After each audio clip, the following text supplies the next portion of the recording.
வெள்ளத்தாய் சொல்றாங்க தமிழ் கிட்ட, 2 நாள்ல விசேஷம் வருதே, உன் புருஷனுக்கு என்ன செய்யலான் இருக்க? தமிழ் சொல்றாங்க, ஆமா அம்மாச்சி, அவருக்கு பிறந்த நாள்.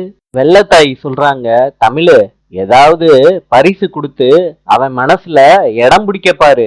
சரி அம்மாச்சி அப்படின்னு தமிழ் சொல்றாங்க. நைட்டு தூங்காம தமிழ் யோசிக்கிறாங்க, அங்க இங்கேயும் நடந்துகிட்டு. சேதுவுக்கு பிறந்த நாள், ஏதாவது அவரு மறக்க முடியாத gift நம்ம கொடுக்கணும். ஐடியா வந்துருச்சு. அவரோட முகத்தை இந்த இலையில செதுக்கி இதையே அவருக்கு பிறந்த நாள் பரிசா கொடுத்துட்டா.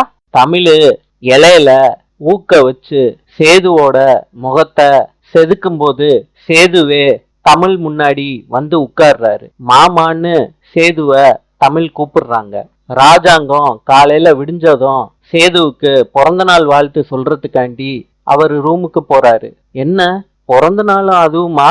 சேது இம்புட்டு நேரம் தூங்க மாட்டானே, கதவு சாத்தி இருக்கே. சேது கதவை திறப்பா.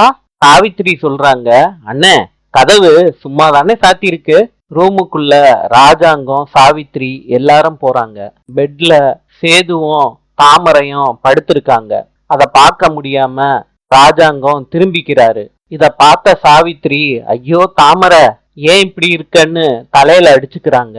அழுது கண்ணீர் வடிச்சு. நாளை சந்திப்போம்.